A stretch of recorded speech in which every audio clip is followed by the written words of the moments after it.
I remember the day we came to our new home, the United States, at the tender age of 3 years old.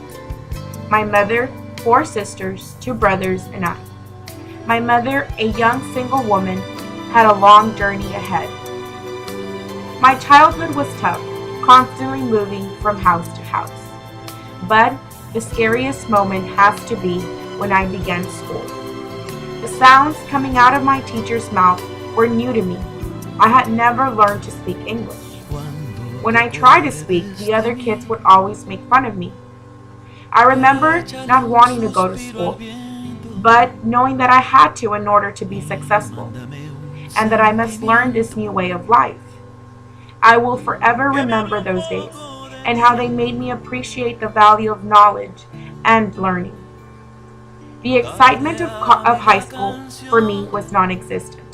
I was not able to join NHS, student council, or any other sport like other kids. My high school life was filled with pretend summer vacations up north, always having to come back to school and catch up on my studies because I would be out for months. I was always my biggest cheerleader, pushing myself to be the best that I possibly could. And thankfully, all my hard work paid off, and I not only caught up, but surpassed many other students and graduated with honors and was among the top 50 graduates of Westaco High School's class of 2001. After graduating high school, I was lost, not knowing what was next. Typically, it would be working in the family business, going up north and continuing the migrant family cycle. But then the word college was unveiled. I always dreamed to go to college and get a job where I wouldn't have to struggle financially and be able to be proud of my accomplishments. I didn't want to be a burden for my mom, so I decided to get a job while attending college. I was determined to finish school and earn a degree. Through my journey, I met my soulmate and decided to get married. Through this time of bliss, I had a beautiful baby boy. Many told me I had ruined my life and would never be able to finish school, with a family and a home to take care of.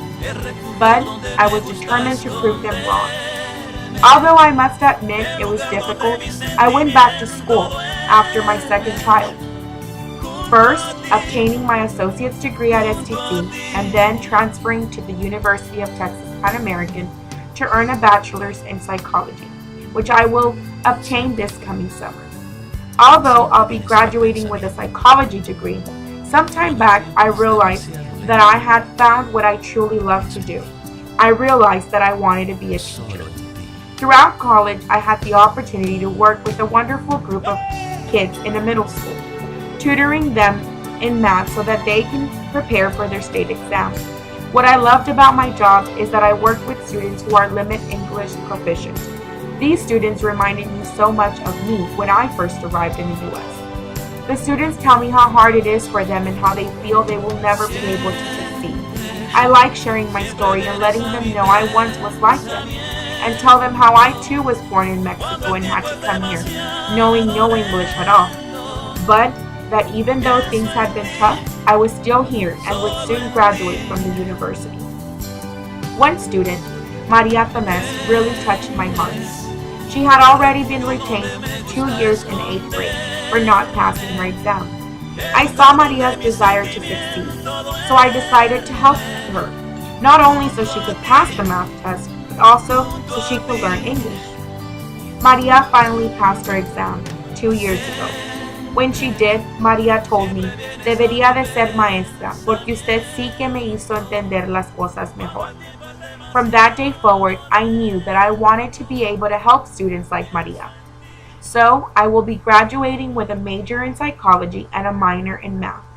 After graduation, I plan to get certified to teach middle school math, and will start my journey towards obtaining my master's in guidance and counseling, so that I can help a lot more kids like Maria. Yes, this profession is not the best paid, but throughout the years, I have learned that money is not everything in this world. And what I want to do the most is help kids that are going through very similar situations as I once did.